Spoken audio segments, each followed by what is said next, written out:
সুপ্রিয় শিক্ষার্থীবৃন্দ, হিসাব বিজ্ঞানের অনলাইন ক্লাসে তোমাদের স্বাগত জানাচ্ছি। আমি মোহাম্মদ নুরুল হুদা, প্রভাষক হিসাব বিজ্ঞান, কর্ণফুলী সরকারি কলেজ, কাপ্তাই রাঙ্গামাটি। আজকে আমার এই ক্লাসটি একাদশ ও দ্বাদশ শ্রেণীর জন্য হিসাব বিজ্ঞান প্রথম পত্র অধ্যায় অষ্টম অধ্যায়ে আছে দৃশ্যমান ও অদৃশ্যমান সম্পদের হিসাব রক্ষণ। পূর্বের ধারাবাহিকতায় এটা এই অধ্যায়ের নবম ক্লাস এবং শেষ ক্লাস। গত 6টা ক্লাসে আমরা অবচয় নির্ণয়ের বিভিন্ন পদ্ধতিতে বিভিন্ন ধরনের সৃজনশীল প্রশ্নের সমাধান করেছি। আজকেও আমরা একটি ভিন্ন ধর্মের অবচয় নির্ণয়ের গাণিতিক প্রশ্নের সমাধান করব। প্রশ্ন হিসাবে এটা হলো 7 নাম্বার প্রশ্ন, অর্থাৎ এর আগে আমি আরো 6টা অঙ্কের সমাধান করেছি। আজকেরটা হলো 7 নাম্বার অঙ্ক এবং শেষ অঙ্ক। আমি অঙ্কটা নিয়েছি ঢাকা বোর্ড 2017 10 নাম্বার অঙ্ক। 10 নাম্বার অঙ্কে আছে 2014 সালের 1 জানুয়ারি তারিখে রহিম লিমিটেড 2,80,000 টাকার একটি মেশিন ক্রয় করে। মেশিনটির সংস্থাপন ব্যয় 20,000 টাকা। আনুমানিক আয়ুষ্কাল 5 বছর এবং ভগ্নাবশেষ মূল্য 20,000 টাকা। 2016 সালের 1 অক্টোবর তারিখে মেশিনটি 1,60,000 টাকা বিক্রি করা হয়। প্রতি বছর 31 ডিসেম্বর তারিখে প্রতিষ্ঠানটির হিসাব বর্ষ শেষ হয়। প্রতিষ্ঠানটিতে সরল রৈখিক পদ্ধতিতে অবচয় ধার্য করা হয়। আমাকে কয়ে বের করতে হবে মেশিন বিক্রয়ের লাভ বা ক্ষতি। ক্ষয়ে বের করতে হবে 2016 সালের অবচয় সংক্রান্ত জাবেদা দাখিলা। গয়ে করতে হবে 2014 সাল হতে 2016 সাল পর্যন্ত অবচয় হিসাব। আমার এই অঙ্কটি মেশিনটা ক্রয় করা হয় 2014 সালের 1 জানুয়ারি তারিখে। মেশিনটার মোট মূল্য হয় 3 লাখ টাকা। 2014 পরে 2015 16 সালের 1 অক্টোবর তারিখে মেশিনটি বিক্রি করা হয় 1,60,000 টাকা। তাইলে আমার সরল রৈখিক পদ্ধতিতে এই মেশিন বিক্রয়ে আমার লাভ ক্ষতি কত তা বের করতে হবে। 16 সালে অর্থাৎ শেষ বছরে অবচয় সংক্রান্ত জাবেদা দিতে হবে এবং 14 সাল হতে 16 সাল পর্যন্ত অর্থাৎ 3 বছরের অবচয় হিসাব প্রস্তুত করতে হবে। কয়ে আমি বের করব মেশিন বিক্রয়ে লাভ বা ক্ষতি।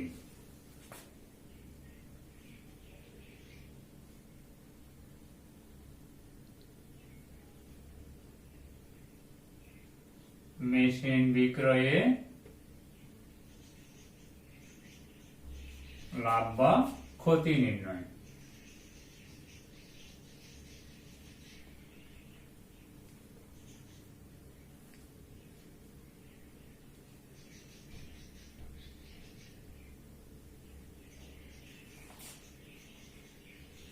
আমার মেশিনটি ক্রয় করা হয় 3 লাখ টাকা। তাহলে আমরা লিখি মেশিনের ক্রয় মূল্য 3 লাখ টাকা।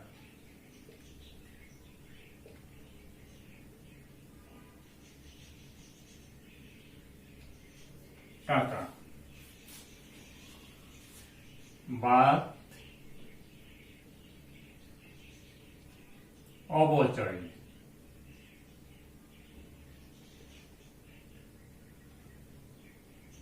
আমার 2014 সালের অবচয় হবে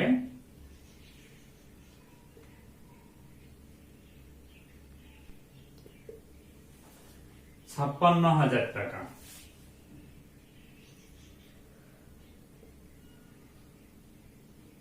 আমি এই কয়ের পরের ঠিকাতে দেখাবো যে 14 সালের অবচয় হবে 56,000 টাকা,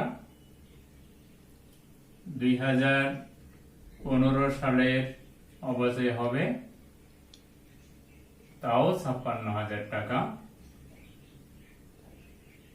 2016 সালের 1 অক্টোবর মেশিনটি বিক্রি করা হয়, তাহলে জানুয়ারি থেকে সেপ্টেম্বর পর্যন্ত 9 মাসের অপচয় হবে 42,000 টাকা।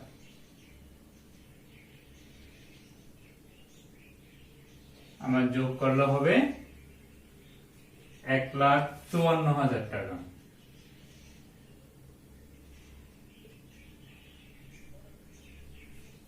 আমার ক্রয় মূল্য 3 লাখ টাকা, মোট 3 বছরের অবচয় হলো 1,54,000 টাকা। আমি বিয়োগ করলে পাবো নিট মূল্য।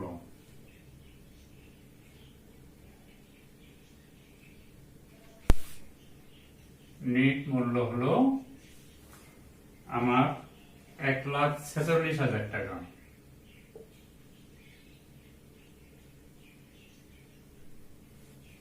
ক্রয় মূল্য থেকে আমি পঞ্জীভূত অবচয় বাদ দিলাম, হবে আমার নিট মূল্য 1,46,000 টাকা।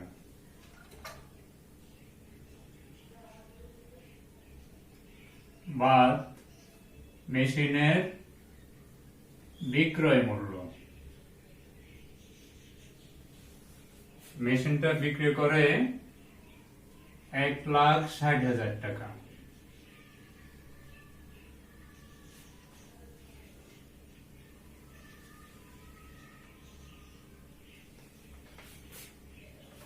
আমার নিট মূল্য হলো 1,46,000 টাকা, আমার বিক্রয় মূল্য হলো 1,60,000 টাকা। নিট মূল্য থেকে বিক্রয় মূল্য বেশি, আমার লাভ হবে। নিট মূল্য থেকে যদি বিক্রয় মূল্য কম হতো আমার ক্ষতি হবে। কারণ আমার এই প্রশ্নে নিট মূল্য 1,46,000 টাকা, বিক্রয় মূল্য 1,60,000 টাকা, তাইলে আমার লাভ হবে 14,000 টাকা।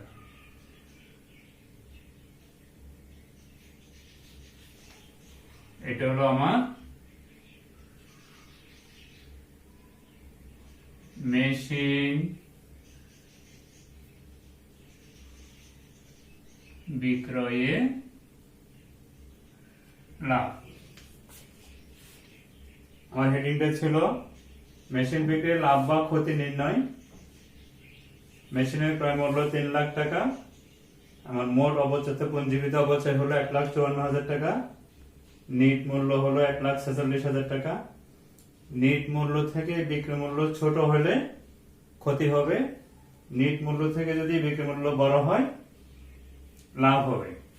আমার বিক্রয় মূল্য বড়, তাহলে আমার কি হলো মেশিন বিক্রয় লাভ 14,000 টাকা। এটা হলো আমার কয়ের উত্তর। আমরা কয়ের উত্তরের পরে টিকা লিখবো। 2014 সালে অবচয় 56,000 টাকা কিভাবে হলো, 15 সালে 56,000 টাকা কিভাবে হলো, 16 সালে 42,000 টাকা কিভাবে আমরা দেখাবো কয়ের পরে।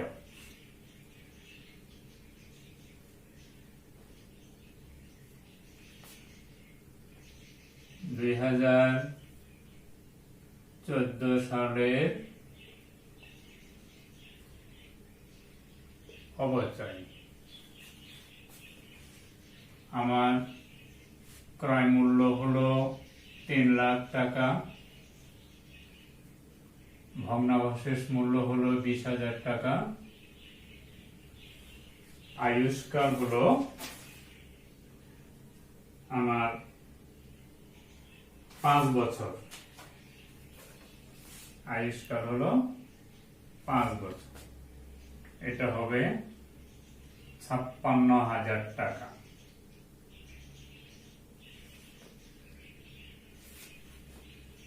$2015 সালের অবচয় একই হবে।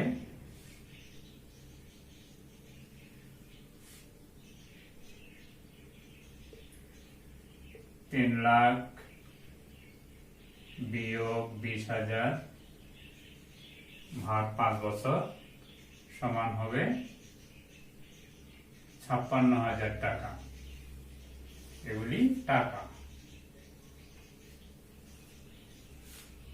2016 সালে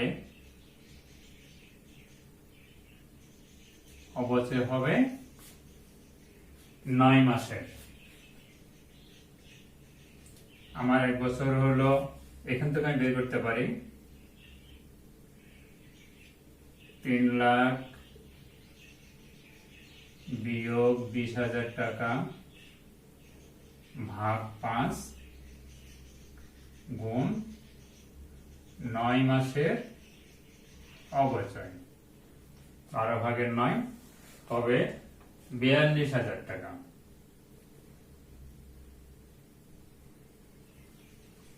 আমার 14 সালের অবচয় হলো 56,000 টাকা, 2015 সালের অবচয় হলো 56,000 টাকা, 2016 সালের অবচয় হলো 9 মাসে 42,000 টাকা।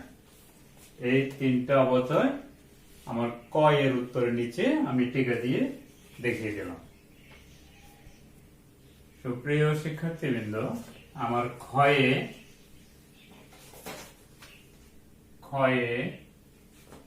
2016 সালের অবচয় সংক্রান্ত জাবেদা করতে হবে। রহিম লিমিটেড অবচয় জাবেদা রাখিলাম, তারিখ, হিসাব, শিরোনাম ও ব্যাখ্যা, খতিয়ান পৃষ্ঠা, ডেবিট ক্রেডিট, টাকা টাকা। এখন আমার শেষ বছরে অর্থাৎ 2016 সালে সে মেশিনটি বিক্রি করে অবচয় ধার্য করে অবচয়কে স্থানান্তর করে, অর্থাৎ আমার 3টা জাবেদা হবে। প্রথম হলো সে অক্টোবরে 1 তারিখে সে মেশিনটা বিক্রি করে নগদে বা ব্যাংকের মাধ্যমে। আমরা লিখতে পারি নগদান হিসাব ডেবিট, অর্থাৎ সে নগদান বা ব্যাংক, সেই মেশিনটা বিক্রি করে 1,60,000 টাকা। আমার এখানে হবে 1,60,000 টাকা। আর পঞ্জীভূত অবচয়, পঞ্জীভূত অবচয় ডেবিট, আমার কয়ে আমরা বের করেছিলাম মোট হলো 1,54,000 টাকা। 1,54,000, অর্থাৎ 3 বছরের অবচয়। নগদান হিসাব ডেবিট বা ব্যাংক হিসাব ডেবিট, পঞ্জীভূত অবচয় হিসাব ডেবিট, মেশিন হিসাব ক্রেডিট।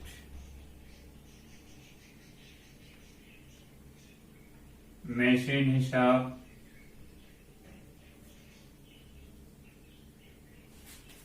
ক্রেডিট। আমার মেশিনটার মূল্য ছিল 3 লাখ টাকা।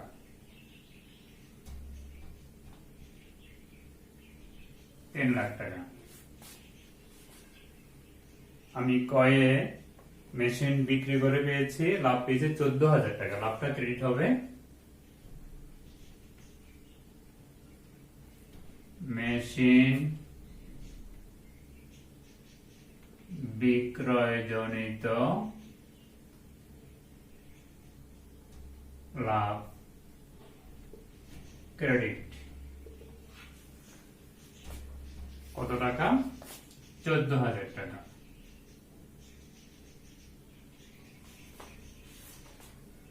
নগদান হিসাব ডেবিট, আমরা মেশিন বিক্রি করেছি 1,60,000 টাকা। পঞ্জীবিত অবচয় মোট 1,54,000 টাকা, যোগ করলে হবে 3,14,000 টাকা। আর মেশিন হিসাব ক্রেডিট 3 লাখ টাকা, মেশিনটার প্রায় মূল্য ছিল 3 লাখ টাকা। মেশিন বিক্রয়জনিত লাভ 14,000 টাকা। আমার দুই পাশে সমান। এটা হলো আমার মেশিন বিক্রয়ের জাবেদা।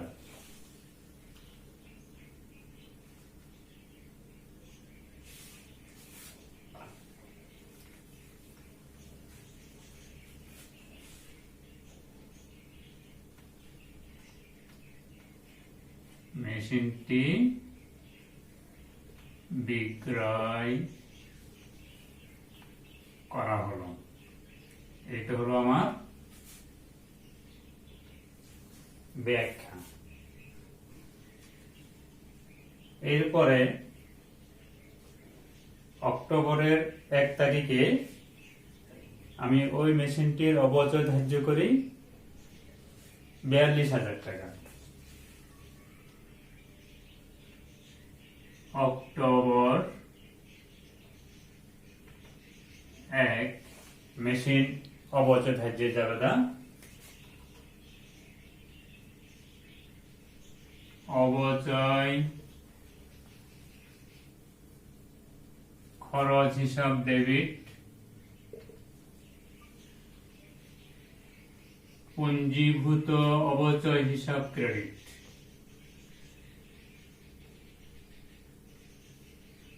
পুঞ্জীভূত অবচয় হিসাব ক্রেডিট। আমার 16 সালের অক্টোবর পর্যন্ত অবচয় ধার্য হয়েছে 42,000 টাকা। এটা হবে আমার 42,000 টাকা, 42,000 টাকা। যেহেতু অবচয় ধার্য করা হলো,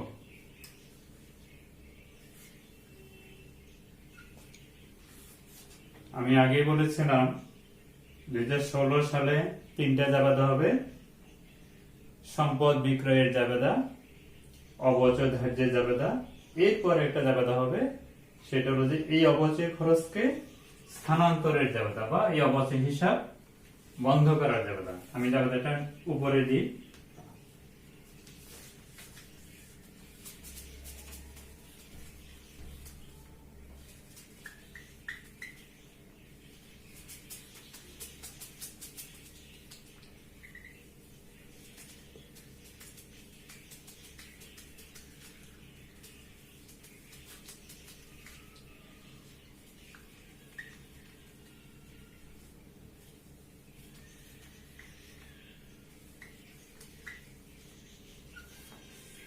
জাবেদাটা হবে, এই জাবেদাটা এখানে হওয়ার কথা ছিল, এখন এখানে হচ্ছে।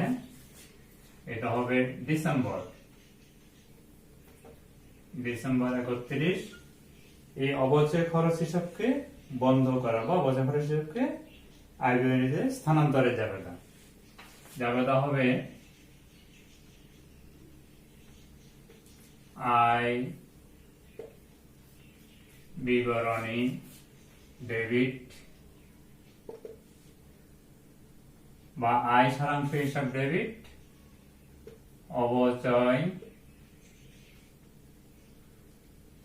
খরচ হিসাব ক্রেডিট। টাকা হবে আমার এই 42,000 টাকা, 42,000 টাকা। যেহেতু অবচয় খরচ হিসাব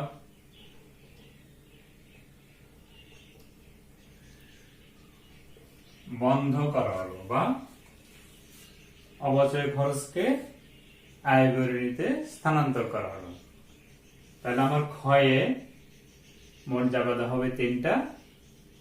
সম্পদ বিক্রয়ের জাবেদা, অবচয় ধার্যের জাবেদা এবং অবচয় খরচ হিসাব বন্ধের জাবেদা। এই 3টা হলো আমার ক্ষয়ের উত্তর। সুপ্রিয় শিক্ষার্থীবৃন্দ, আমার প্রশ্নের গয়ে বলছে আমাকে অবচয় হিসাব প্রস্তুত করার জন্য বা অবচয় খরচ হিসাব প্রস্তুত করার জন্য। রহিম লিমিটেড অবচয় হিসাবের পূর্ণ আমি চলমান জেরে চিন্তা করলাম। এই অবচয় হিসাবটা 3 বছরে করতে হবে, 2014, 2015, 2016। অবচয় সংক্রান্ত জাবেদা 2014 সালের দ্বিতীয় জাবেদাটা অর্থাৎ অবচয় জাবেদাটা ছিল অবচয় হিসাব ডেবিট, অবচয় হিসাব ডেবিট, পঞ্জীবিত অবচয় হিসাব ক্রেডিট। এখানে হবে ডিসেম্বর 31, 2014 সাল। আমি এই ডেবিটটাকে যদি ডেবিট দিকে নিয়ে যাই জেরের ঘরে, তাহলে এখানে বসবে। 2014 সালের ডিসেম্বরের 31 তারিখ অবচয়ের প্রথম জাবেদা, অবচয় হিসাব ডেবিট, পঞ্জীবিত অবচয় হিসাব ক্রেডিট। আমি ডেবিটটাকে উদ্বৃত্তের ঘরে বা জেরের ঘরে নিয়ে গেলাম, ডেবিট 56,000 টাকা। অবচয় খরচ হিসাব বন্ধের জাবেদা, আয় বিবরণী ডেবিট, অবচয় হিসাব ক্রেডিট, অবচয় হিসাব ক্রেডিট। এখানে হবে আয় বিবরণী, তারিখ হবে 31 তারিখ। আমার জেরের ঘরে উদ্বৃত্তের ঘরে ডেবিটে আছে 56,000 টাকা, ক্রেডিটে হলো 56,000। অর্থাৎ আমার এই উদ্বৃত্তের ঘরে কিছুই নাই। ডেবিটে 56,000 টাকা, ক্রেডিটে 56,000 টাকা। আমার 31 তারিখ ডিসেম্বর উদ্বৃত্তের ঘরে কিছু নাই।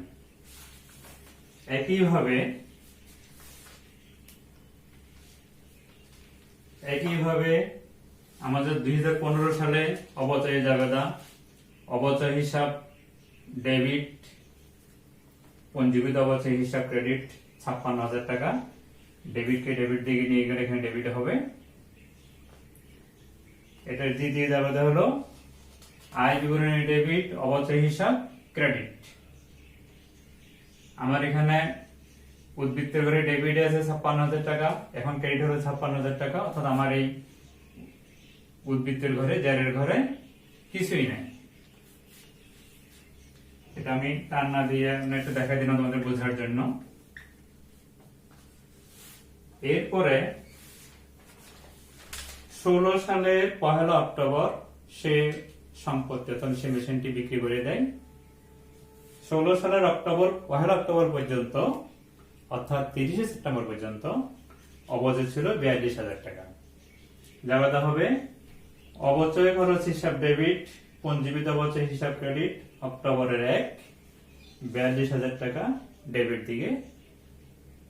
এটা বন্ধের জাবেদা হবে আয় বিবরণী ডেবিট, অবচয় হিসাব ক্রেডিট। ডেবিটে আছে 42,000 টাকা, ক্রেডিটে হলো 42,000 টাকা। অর্থাৎ আমার এই উদ্বৃত্তের ঘরে কিছুই নাই।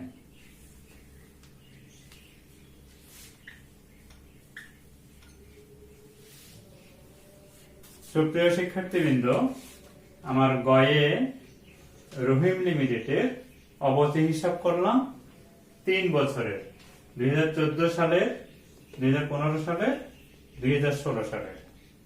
এটা হলো আমার গয়ের উত্তর। সুপ্রিয় শিক্ষার্থীবৃন্দ,